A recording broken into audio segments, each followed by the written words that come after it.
Hi everyone and welcome to this week's Facebook Live. A little while ago I promised that I would share some of the old techniques or techniques that I did many years ago. So it may be familiar to some people but might be something very new for others. So I thought I would share with you a background technique because these are I actually quite love doing background techniques, and the technique I'm showing you tonight is called Bokeh. So you're going to be using for this classic ink pads, 2 to 3 colors. I generally use about 3, plus you'll also need a white craft ink pad as well. So I'm going to turn my phone around and we'll get started. Okay, so I hope that all looks okay. So the card I'm going to make with this technique, I'm going to be using the Stellar Birthday stamp set. Okay, so this one is a really great, obviously great kids stamp set, great for boys or girls, and this is also one of the stamp sets that is retiring as well. So this is going to be available to purchase up until the 2nd of May, but I'll also be selling this in my Bokeh sale, which I've got coming up next month. Hi Rails, thanks for watching. So this is the stamps I'm going to be using, and I'll show you the card I'm going to be making. So this is the cute little card using the Bokeh technique in the background. So as you can see, I've just got some of the classic ink. I've used 3 different colors and I've blended those together, and then I've used the craft ink over the top. Hi Jeanette, thank you for watching, and I've just finished the inside off with a few stars. So this is the technique that I really want to show you how to do. As I mentioned just a few moments ago, it's a technique that may be new to you, or it may be something that you haven't done in a long time. So you'll need just a neutral piece of cardstock. I'm going to make sure I've got the right size. That'll do. I'm just using white, but you could use vanilla as well. I've got my classic ink pad, so I do have here, I've got Balmy Blue, and I've also got a blending brush for that. I've got Gorgeous Grape, which is that really nice purple. And I've also got for my dark colour in this Misty Moonlight.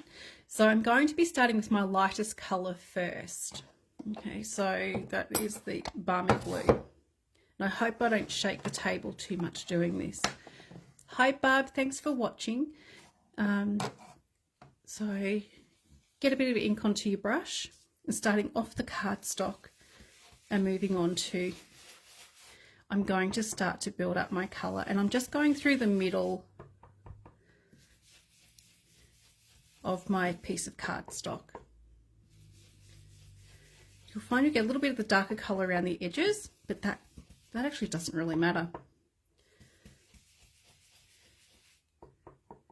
Now, I'm not sure if you all have blending brushes and use them, but what I do recommend holding onto the head of them rather than just, because there's a little bit of flex there in the handle. So if you actually hold onto the head of the blending brush, you have a lot more control over it. Okay, so that's the first colour. I'll just hold it up a little bit so you can see there that I've got some of that blue on. And of course, with this technique, you keep building up the colours or your ink until you're happy with the colour. Hi Sam and hi Fiona, thank you for watching. Second colour I'm using is Gorgeous Grape, and I'm just going to do that either side of the lighter blue. And again, it's building your colour up and blending over that blue a little bit too, so that you can't notice where one colour has started and the other one has stopped. Okay. So as you can see, you can get your colour as bright as you like. Now, I have done another one of these earlier just so that I could save a little bit of time, because it took me probably about 10 minutes to really build my colour up. And then I've got my Misty Moonlight. Is anyone else sad that Misty Moonlight is retiring? It's one of the ink colours So it's kind of sad that it's going.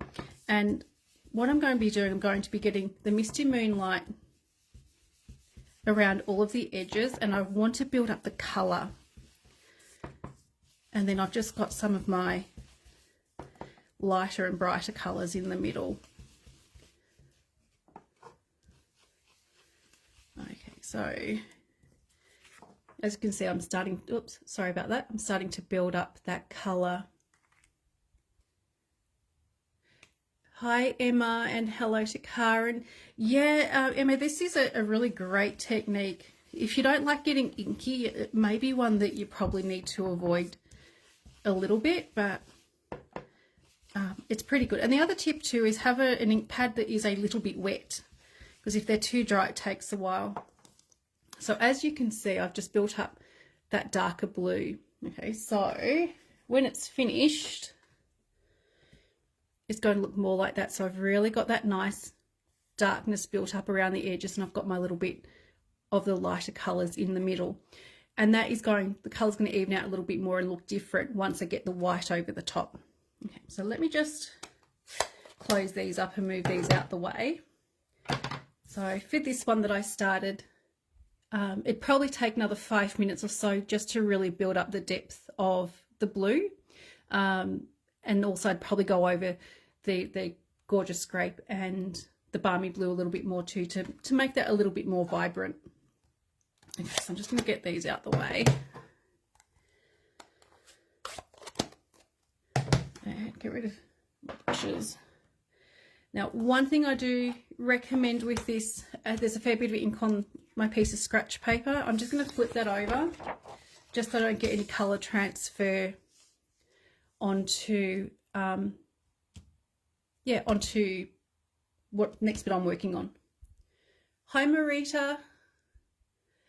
Thank you for watching. I always like when new people jump on. So the other thing I need for this Bokeh technique is, let me just show you. This is the old style, of course, white craft ink pad.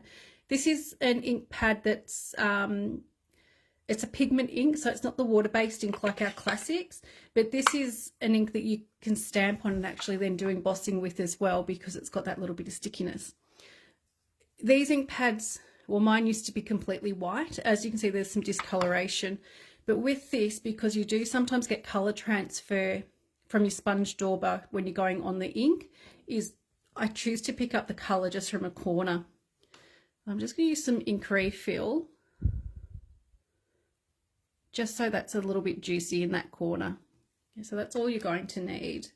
And as you can see from mine, it's quite old and probably need to invest in a new ink pad. The other thing you need, I've got just a piece of vanilla cardstock here, and I have punched some holes in it. It doesn't matter what size you do. So I've got 3 different sizes that I've chosen. And all you're going to do is pick a spot, sponge dauber. As you can see, mine's a little bit discoloured, not perfectly white, but that's just from that colour transfer. And then just dab your ink on.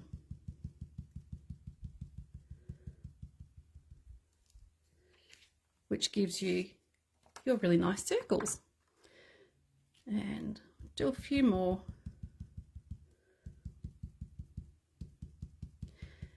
And having that corner nice and juicy with the ink, it does make it a bit easier to get more depth in the white. And you can overlap some of these a little bit too. I'm sure there's people who are watching who have done this technique, so please let me know if you have, or whether this is something that's new for you. The only other thing I recommend is being very careful when you're picking up and moving this piece that's got the circles punched in it, simply because you don't want to smear this white ink, because it is going to take just a little while to dry. So it might do maybe one down there as well.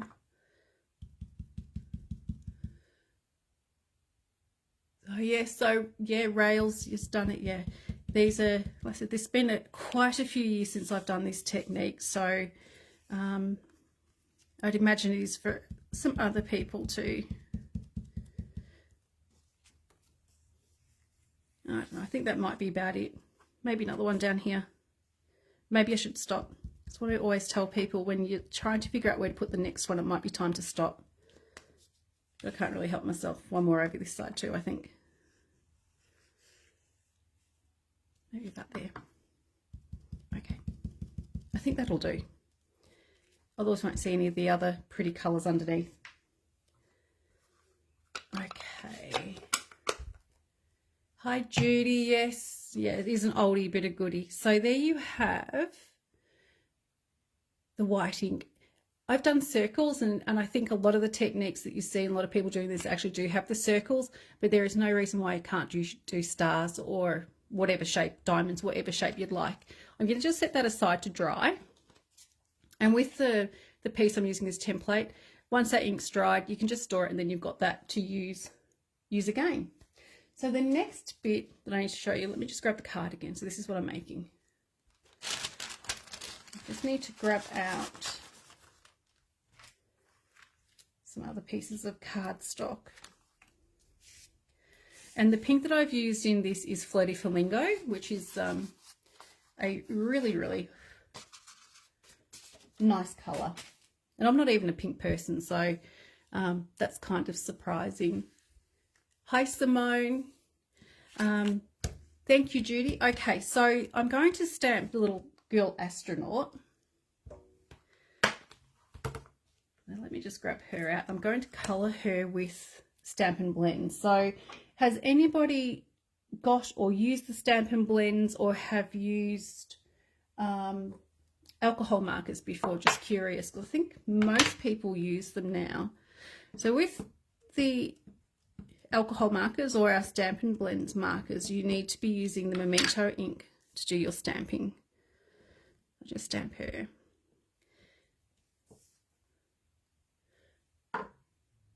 Okay, yeah, Judy, that's a good idea. Acetate, something else, then you can just wash it clean and let it dry. Yes, so Rails uses Stampin' Blends. So that's the Memento ink, and we just use obviously the black one. I've got quite a few different colours that I'm using. I have got one that I coloured earlier and have got cut out. So she's kind of cute. But I wanted to show you just a little bit of this colouring. Let me think, how do I word this? Okay, when you're trying to get, let me just hold this up, the variation in colour, as you can see down her helmet, the middle of her face and the middle of her body, it's a little bit lighter. The way that I figured out where to put my light and dark shade is like when I coloured the little girl astronaut in, I thought about where is the light coming from. So if you have it coming from, for example, the left-hand side, the left-hand side is going to be a bit lighter. Your right-hand side of your image is going to be a bit darker. For me, the light in this one when I coloured it is head-on. I hope that made sense. Okay, so for the helmet, I think I'll just do a helmet and her face perhaps, and then you'll get the idea and might actually demonstrate how I do it rather than awkwardly explaining it.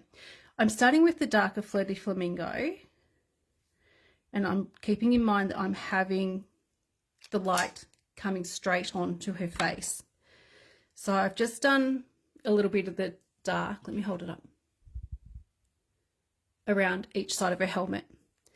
And then with the lighter one, I'm going to come in and blend over the top of that, which gets rid of that line there on each side and keeps that darkness there. And then really quite light-handed for the rest. And then you can go over and just build up your colour in those bits just a little bit more.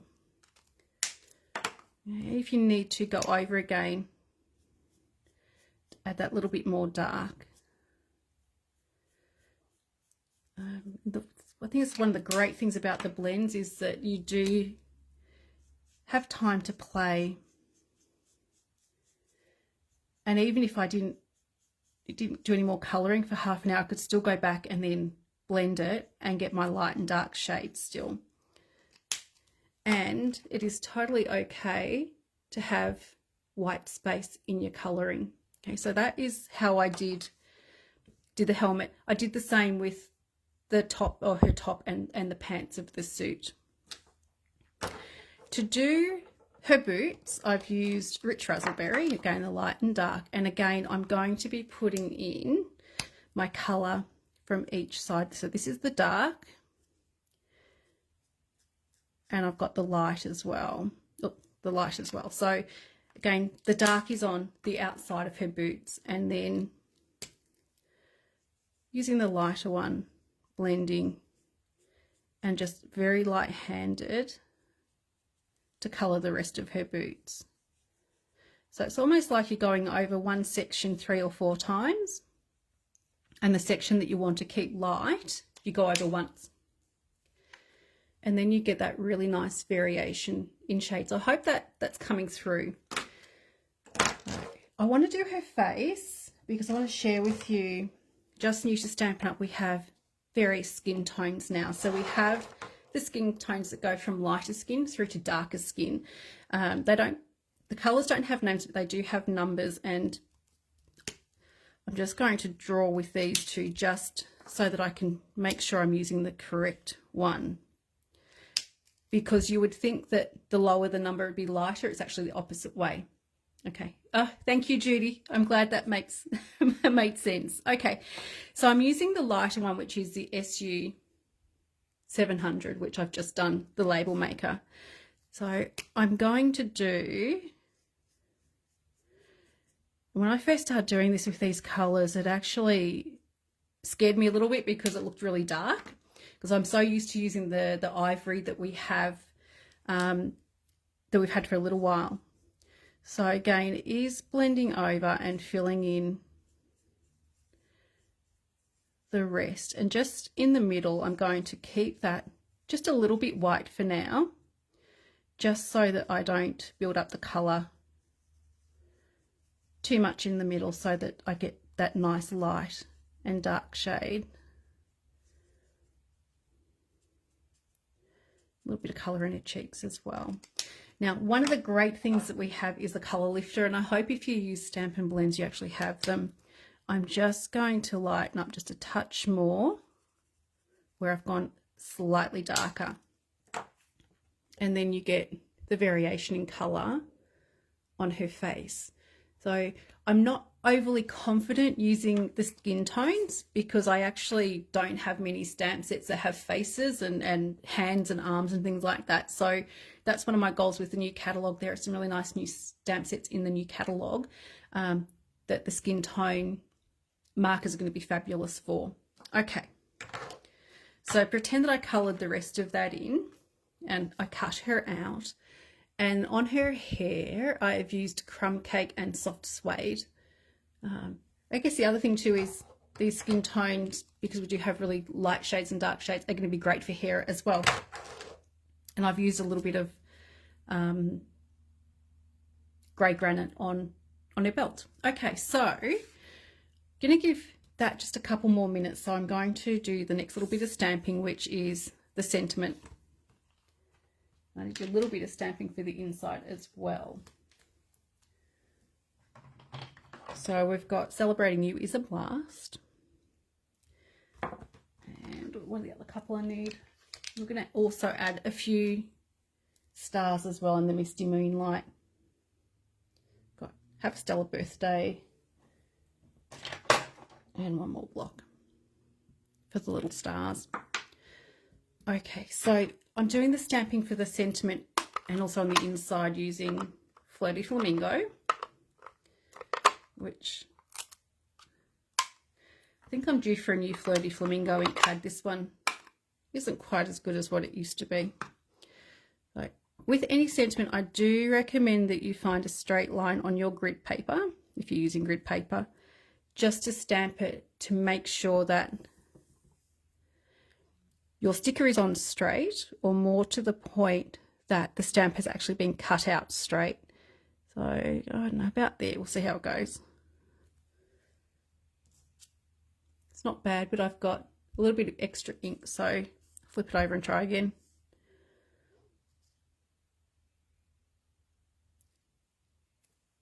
There we go. All right, and I'm just going to clean up this little bit of a furry edge using a sanding block. I need to put a new blade in my paper trimmer, but I always hold off until the absolute last minute and just use some sandpaper to clean up that edge. I hope everyone else does that too. Let's see if that, yep. Okay, so that's to go along, and I just need along the front, and I just need to create my little banner. And I hope that people have learnt the trick how to do this. So trim those little bits off there. So all I'm going to do in the middle from the edge is cut up there. Yeah, I think little sanding blocks and things, we always misplace those. So I cut up the center and then just go in from each corner into the center. That way you get a really nice even little banner on your end. Okay, so let's start putting this together. I think that's still a little bit tacky, so I'm just going to be really careful when I put it together. So I'm first going to stick my banner on, which almost goes all the way to the edge. Actually, I'm not going to do that. I'm going to stamp the stars first. This just adds a little bit more of a layer to it. You don't need heaps. They just, like I said, just add a little something something.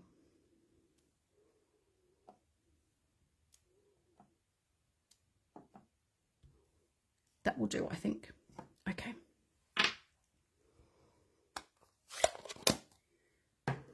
All right, so sticking my banner on, and I might actually perhaps go the other way because I've left a mark there. That'll work.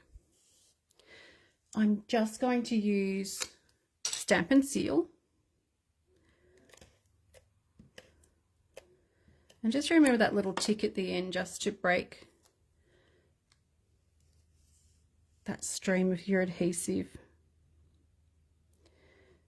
And I'm just going to use a little bit of caution with this just so that I don't smudge my slightly damp white ink. So that goes onto there. For the little astronaut girl, I'm going to stick her on with some dimensionals. As you can see, the back, you get a really good amount of ink through, and that's what you're aiming for. You're aiming for the saturation of the ink when you're using your blending, or sorry, using your Stampin' Blends. Okay, so let me just put a couple of these on.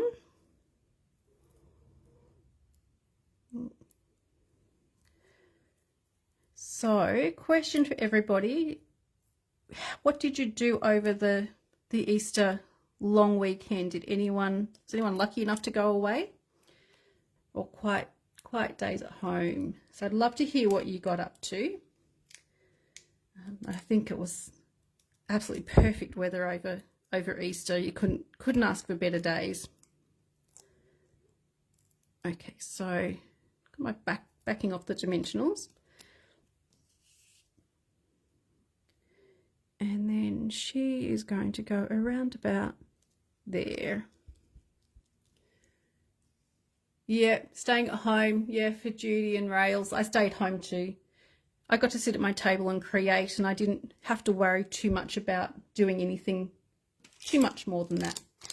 The next thing for the front, I have got some of these polished dots, and these have the two colours. They actually have vanilla in them, and they also have, I think it's Blushing Bride. On this, because the colours are a little darker, I'm actually going to be using the Blushing Bride ones, whereas normally I would have used the more clear ones. I'm going to use maybe a big one as well. And the Take Your Pick tool is really great for picking these up.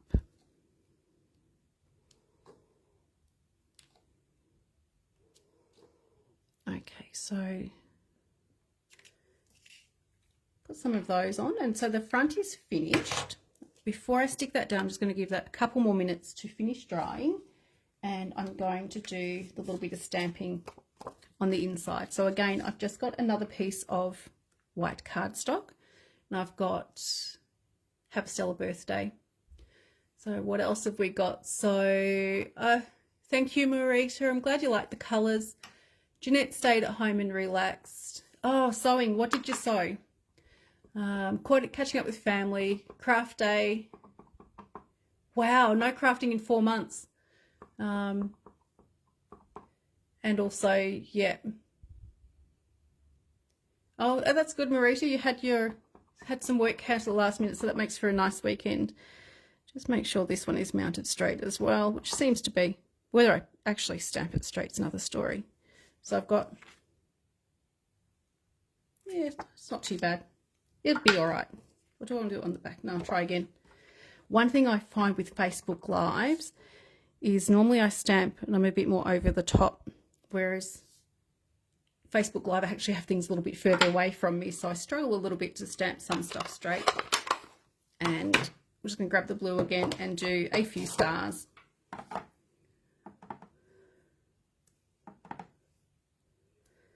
And kind of wherever they land, it's going to work. Ah, microwave bowl covers. That's awesome. Okay, so to stick these together, really very simple. As always, I've got my thicker cardstock for the base, which is always great to use. It just, your base seems a little bit more stable when you use it. And I've got some Flirty Flamingo cardstock, one for the front and one for the inside.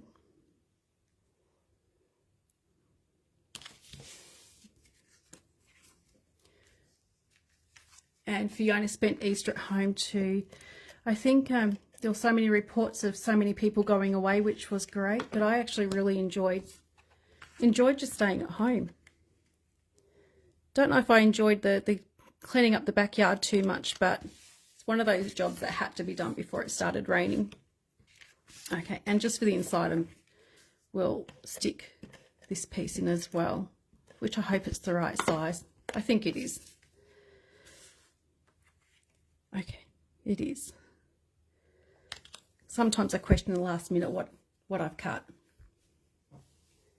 Okay, so finally to stick my last bit of the card together, I love using dimensionals. I think they should be used on pretty much all cards. Although having said that, if you are posting cards somewhere to the States, you need to keep those cards really nice and flat. Otherwise you have to you'll end up paying around $20 per card to send, because if they're not completely flat, they're actually classed as a parcel. And then you have to fill in custom forms. And I found out that the hard way last year when I was sending cards overseas, and I came home and made new ones to send. Okay, so just going to take the back off these dimensionals. And these ones are the standard size ones, and I think everyone knows by now I always cut mine up. Those seem to be a little bit too big sometimes. And then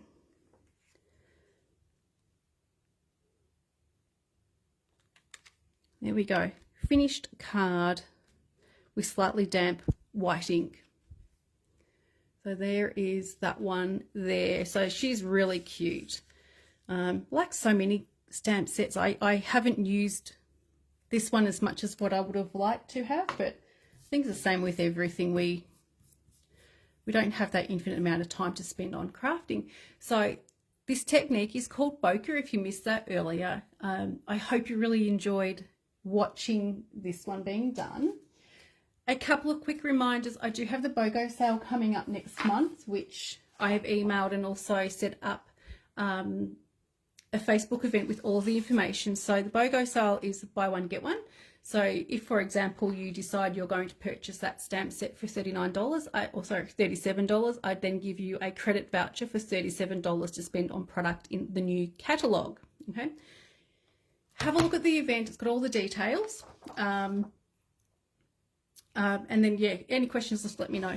The other thing too, some of Stampin' Up's core products are increasing in price. I think all of us have noticed that quite a few things have increased in price recently, not only petrol and groceries, but I think generally speaking, everything has. So some of these price increases are the first increases I've had in many, many years. So for example, Stampin' Dimensionals are usually $6 as of the new catalogue on the 3rd of May, going up to $7.50. So please check your emails. For those on my email list, I did email this out for the past couple of weeks. So if there are some adhesives and cardstocks and things that you would like to stock up on just before the price increases, this week is the perfect time to be doing it because there's free shipping on the 21st. Okay, so that will be on Thursday. That's right, isn't it? Today's the 19th, yes. So Thursday there's free shipping. So to take advantage of that free shipping, it might be a great idea to stock up on some of these core products that we use in everyday crafting. So the other couple of things that I just wanted to talk about, new catalogue, they're already got stickers, they're ready to go out. So please let me know if you'd like to pop in and collect one. I'll be heading down Newborough way, so I'll do the drop-offs down there and do more on the way back. So let me know, I'll let you know when that's happening to make sure you're home. And also last chance list as well. You would have received that, and also there's a link on my Facebook page for that as well. So thank you so much, everyone. And also thank you so much for your lovely comments. I really hope you enjoyed this technique because it is a fun one to do. Any colours are going to work great as well.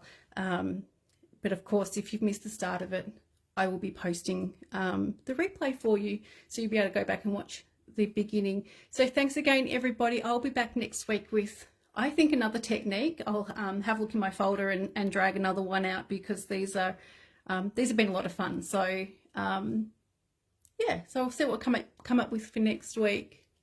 Thanks, Rails. Thank you so much, everyone, for watching. Have a great weekend. I'll see you next Tuesday. Bye-bye.